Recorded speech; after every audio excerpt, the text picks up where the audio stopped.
Louvado seja nosso Senhor Jesus Cristo, para sempre seja louvado. Meus amados irmãos, eu acredito que vocês conheçam esse rapaz que está aí no vídeo, que eu vou reagir ao vídeo dele. É um irmão protestante, Lucas Banzoli, né? E nesse vídeo ele vai colocando algumas informações desconexas, né? Colocando partes da história e colocando em contextos distintos um dos outros, mas de uma maneira que faz você pensar que o que ele está dizendo é verdade. Só que ele está falando algumas inverdades. Para quê? Para responder a pergunta que alguém provavelmente deve ter feito a ele, ou ele viu em alguma página aí na internet, que é: você lê a Bíblia? Agradeça à Igreja Católica. E o vídeo dele é bem peculiar, né, em termos de cheio de sofismas, né? Os sofistas faziam isso na antiga filosofia, né, para aparecer ter a verdade em mãos, falar dessas inverdades como se fosse a verdade e convencer o maior número de pessoas possível através daquela inverdade que ele contava. Assim está fazendo aqui o nosso amigo protestante aí, Lucas Banzoli. Veja o que ele vai fazer com as informações que ele vai colocando desconexas, formando como se fosse um quebra-cabeça para tentar aparentar ser verdade aquilo que ele está dizendo. Quantas vezes você não viu um católico dizer que se você tem uma Bíblia, tem que agradecer à Igreja Católica, que a Igreja Romana preservou a Bíblia, que a Bíblia foi escrita por católicos e para católicos. Eu até imagino Moisés usando o terço. Veja, ele vai dizer assim: quantas vezes você não ouviu alguém dizer, se você lê a Bíblia, agradeça à Igreja Romana, a Igreja Católica Romana, né? Ou seja, ele pega essa nomenclatura que é colocada de maneira até, como é que eu posso dizer, chula, né? De maneira até pejorativa na igreja, para tentar distinguir a igreja ou diferenciar a igreja das igrejas orientais. Só que ele vai dizer assim: você talvez já tenha visto alguém dizer que a Igreja Católica conservou a Bíblia, ou até mesmo dizer que a Igreja Católica, a Bíblia foi escrita por católico e para católicos. Meus amados irmãos, por incrível que pareça, o Evangelho de hoje, que é tirado de São Marcos, capítulo 12, versos do 1 ao 12, tem uma parábola que Jesus conta. Essa parábola ela conta a história da salvação resumida. Resumindo, Jesus vai falar da antiga aliança, e essa antiga aliança, ou seja, esse antigo povo da aliança, era a vinha do Senhor. E Deus Pai era o agricultor da vinha, como Jesus fala em João capítulo 15. Deus Pai é o agricultor da vinha, e ele planta a sua vinha, ou seja, ele escolhe o seu povo entre os povos. E ele dá essa vinha, ou seja, esse povo, para ser orientado, conduzido por alguns líderes políticos e religiosos. Só que esses líderes políticos e religiosos, eles, infelizmente, não cuidaram da vinha do Senhor, ou seja, do povo de Deus, adequadamente. E quando Deus manda profetas, sacerdotes, reis, que iriam agir de acordo com a sua vontade, eles ainda matavam essas pessoas. Ou seja, depois Jesus vai dizer na parábola que foi mandado pelo Pai o Filho, e o Filho também foi rejeitado. Quem rejeitou o Filho? Quem era o Filho? O Filho é Jesus. Quem rejeitou o Filho? Os hebreus. Jesus disse: eu vim senão para as ovelhas perdidas da casa de Israel. Quem rejeitou Jesus? Foram os líderes religiosos e políticos da sua época, os anciãos do povo, os fariseus, os escribas, os doutores da lei, né? Estes rejeitaram Jesus. E rejeitando Jesus, o que é que Jesus vai fazer? A palavra de Deus em São Marcos, capítulo 12, versos do 1 ao 12, concluindo a parábola, Jesus vai dizer que quando o filho foi enviado pelo Pai e foi morto pelo povo de Israel, né? Claro que foi morto pelos judeus, mas toda a articulação foi feita pelos líderes políticos judeus, os sumos sacerdotes, os anciãos do povo e etc. E quando o filho é morto, quando Jesus é morto, o que acontece? Deus Pai tira, né, a administração da vinha das mãos daqueles antigos avinhanteiros, que eram os fariseus, os escribas, ou seja, os judeus, e transfere para um novo grupo de pessoas. Notem, judeus. Os apóstolos todos eram judeus, podemos assim dizer, todos eram ali judeus. E aqueles que foram entrando na igreja, a maior parte, inicialmente, eram estrangeiros. E nós podemos ver que também tinham judeus prosélitos.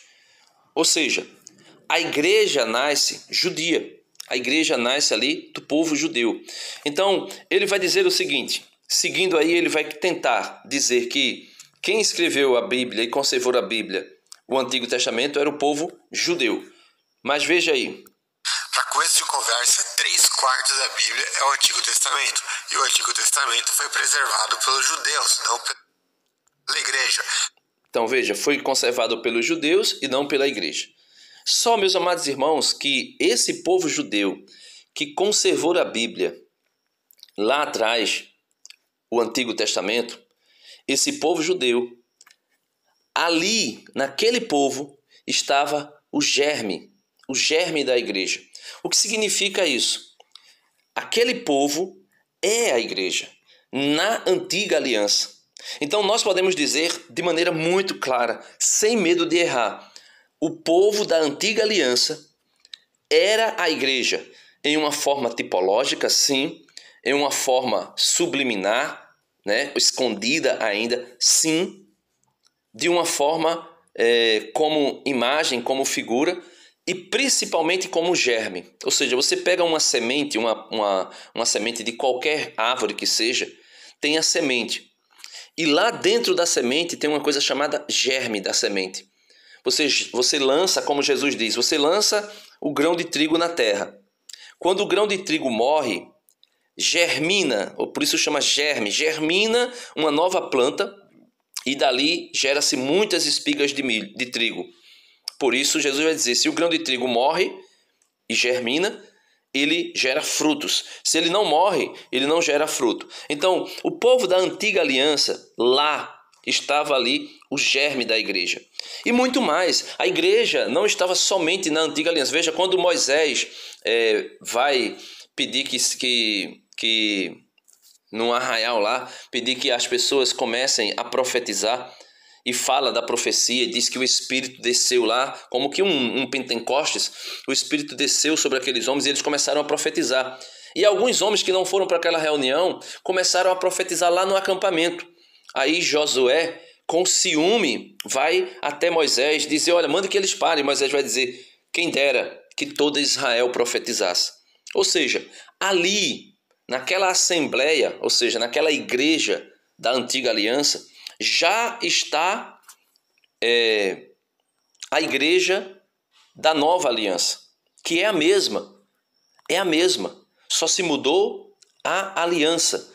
Você lê a carta aos Hebreus, capítulo 7, capítulo 8, capítulo 9, capítulo 10, falando sobre o sacerdócio de Cristo, você vai ver que a antiga aliança, principalmente ali no sacerdócio de Arão, foi substituído por um novo sacerdote, que é Cristo, que não era de tribo sacerdotal, era da tribo de Judá. A tribo de Judá não estava responsável pelo sacerdócio, mas ali Cristo, descendente de Judá, descendente da tribo de Judá, por isso é chamado Jesus, filho de Davi, inúmeras vezes na Nova Aliança, no Novo Testamento. Esse Jesus, ele muda a aliança, formando uma nova aliança no seu próprio sangue. E a igreja nasce, né, podemos assim dizer, a igreja que nós conhecemos, nasce nessa nova aliança. Mas ela é fruto da antiga aliança. É por isso que os protestantes se contradizem muito lendo a Bíblia, porque eles vão dizer que, Apocalipse capítulo 12, quando vai dizer que a mulher que dará à luz ao filho, que São João pega, claro, que a Santíssima Virgem Maria, para fazer essa imagem, né? De Apocalipse, eis que surgiu um grande sinal no céu, uma mulher vestida de sol, tendo a lua debaixo dos seus pés e na cabeça, e estava grávida e iria dar à luz, e quando pensou em dar, quando estava pronta para dar à luz, um dragão cor de sangue, né, tentou devorar a criança. Eles vão dizer lá em Apocalipse 12 que aquela mulher que está grávida é a igreja. Só que a igreja não gera Jesus. A igreja do Novo Testamento não gera Jesus. Jesus é que funda a igreja. Então, como aquela mulher de Apocalipse 12 pode ser a igreja? A igreja ainda no germe, lá na antiga aliança. E Jesus nasce dessa mulher, ou seja, dessa igreja que está lá, de forma subliminar, na antiga aliança. Só que eles não conseguem identificar isso. Então, mesmo os hebreus, mesmo os judeus que escreveram o Antigo Testamento, são membros da igreja de nosso Senhor Jesus Cristo. São membros da igreja, mesmo aquele povo antigo. Talvez alguém pode dizer, Denis está dizendo besteira. Não, não é. A igreja nasce do povo hebreu. E aí, vamos agora para o Novo Testamento. Mas e o Novo Testamento, Lucas? A esmagadora maioria dos manuscritos do Novo Testamento, preservados até os nossos dias, são bizantinos, não são latinos. Veja, mais uma vez tentando separar a igreja. Ele vai dizer que são bizantinos. Foram os bizantinos que conservaram a grande maioria do Novo Testamento. Ok, mesmo que tenha sido os bizantinos. Mas quem são os bizantinos, Luca Banzoli? Quem são os bizantinos? Os bizantinos são a igreja oriental. Antes do cisma, era uma igreja só, o cisma do Oriente, o chamado cisma do Oriente. Em 1054, a igreja era uma igreja só, era uma coisa só.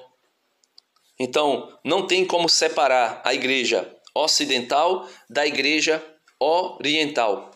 Isso na época em que a Bíblia foi preservada, em que os textos foram preservados. Essa separação, essa divisão, esse cisma aconteceu em 1054, Lucas Banzoli, com o chamado cisma do Oriente. E aí existe uma separação das igrejas orientais e a igreja latina ou ocidental, né? Existe aí essa separação. Mas essa separação acontece agora.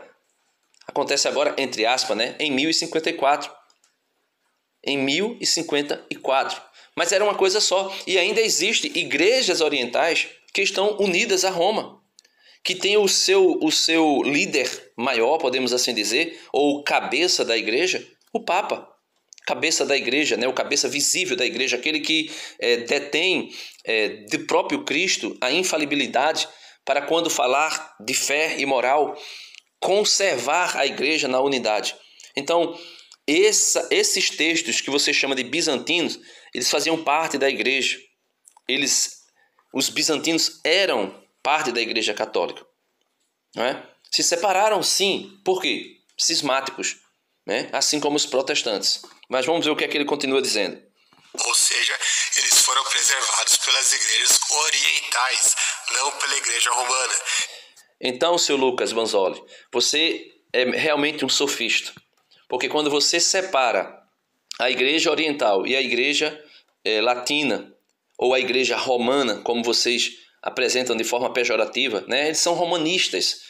Quando você faz essa separação para tentar tirar da conta da Igreja Católica a preservação, não somente a preservação, mas a escritura, a inscrição, né, dos textos e também a preservação dos textos da Bíblia, quando você faz essa separação entre Igreja Romana e Igreja Oriental, você está corrompendo a história. A história vai dizer que até 1054 éramos uma só igreja. Éramos uma só igreja. E mesmo agora, ainda agora, com o cisma do Oriente, o cisma que ocorreu em 1054, veja, 1054 anos, a igreja preservava a Bíblia, guardou a Bíblia, para que o Lucas Banzoli e os protestantes agora, com o princípio do sola escritura e do livre exame da escritura, venham fazer as interpretações mais loucas e absurdas que nós estamos vendo aí acontecendo, e além do mais, querer jogar toda a humanidade contra a igreja romana, que ele chama, né? A igreja católica, apostólica romana, ou seja, a igreja de liturgia romana ou de rito latino.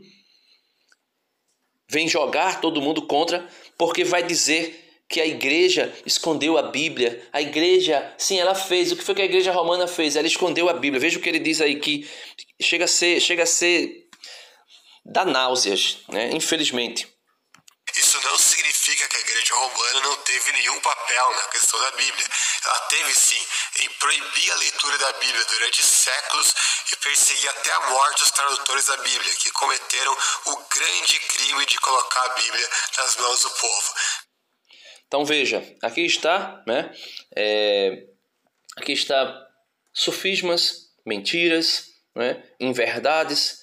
Se você leva a sério esse rapaz, se você tem levado a sério esse rapaz, que eu tenho ouvido falar dele, né? Um inscrito no canal me mandou um vídeo do Conde, falando que agora ele está dizendo que a igreja romana, né?